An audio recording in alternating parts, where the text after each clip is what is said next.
5 countries that may choose China over the United States. Saudi Arabia. Saudi Arabia has long been a Gulf ally of the United States. However, the monarchy is a brutal dictatorship. Saudi Arabia has always depended on American security. On the other hand, the West has been very critical of it. Mohammed bin Salman, the Crown Prince, is the de facto ruler of Saudi Arabia. Journalist Jamal Khashoggi was brutally assassinated and MBS was found to be responsible. Saudi Arabia was referred to as a pariah by Vice President Biden. MBS hasn't forgotten the insult. He is now thinking about transferring his foreign trade to the yuan. China's expanding presence in the Middle East has recently concerned Washington. Saudi Arabia recently announced a $3.6 billion deal to purchase 10% of China's Rongsheng Petrochemical, which would allow it to supply the firm with 480,000 barrels of crude oil per day, further solidifying its energy connections with China.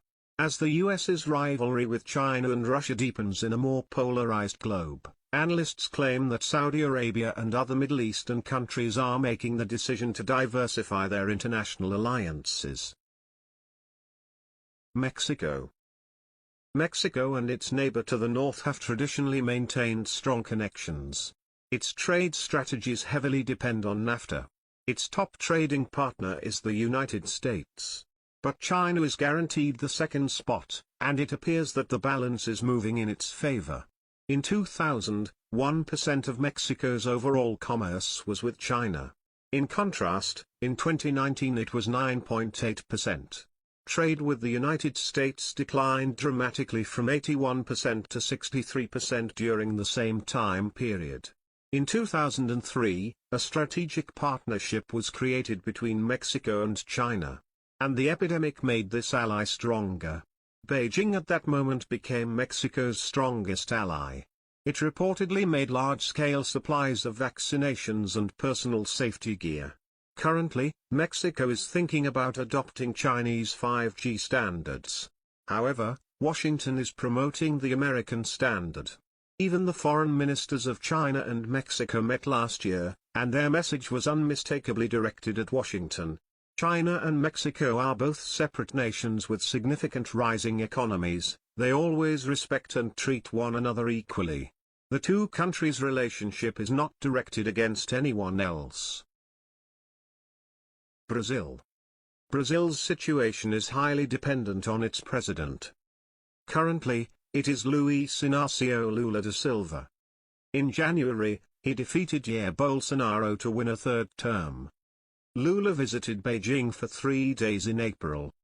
He came back with a message that was more political than commercial: we want to increase the strategic alliance between our nations, increase trade flows, and along with China, balance world geopolitics. Brazil is the largest economy in South America. Lula is currently attempting to draw the continent closer to China. Every night I ask myself why all countries have to base their trade on the dollar. Brazil's exports to China hit $89 billion in 2022, and the yearly trade between the two countries is already $150 billion, 140 billion euros. According to analysts, Beijing is investing in a variety of Brazilian industries as it seeks to take advantage of Brazil's large market and wealth of resources. South Korea. Seoul is an ally of the United States that is sandwiched between two superpowers. Similar to Riyadh, it has historically relied on American military assistance. Whereas Beijing is an ally of Pyongyang, its archenemy. However, although commerce occurs right now, conflict is an impending possibility. Asking if South Korea would select either China or the United States is like asking a child whether you prefer your dad or your mum, remarked Moon Hee-sang, the Speaker of the South Korean legislature, in April. Economic cannot be sacrificed for security, and security cannot be sacrificed for economic. But what if mom and dad later decide to divorce? As a result, for years, Seoul has been doing the balancing act.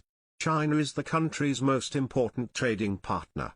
Also, there's no assurance it'll pick America if forced to make a decision, according to reports. France.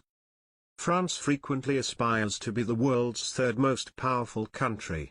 Back in 1964, Charles de Gaulle declared his support for China. And at the moment, it is Emmanuel Macron who is reiterating Beijing's talking points. On the other side, France has traditionally been pro-American. In World War II, American soldiers liberated it. It is one of NATO's original members. But it has always aimed to challenge American hegemony. Macron is also allegedly claiming that France is not responsible for the tensions around Taiwan. It would be a trap for Europe, he said, if we become involved in other people's difficulties. Additionally, he stated that he was working to preserve EU unity with regard to China. Macron even made a state visit to Beijing in April. The European Union and France hold the same view on Taiwan. Specifically, to acknowledge a single China, maintain the status quo, and look for a peaceful settlement. It is untrue that the EU has radically different views on Taiwan. However, it is a clear warning to the United States though.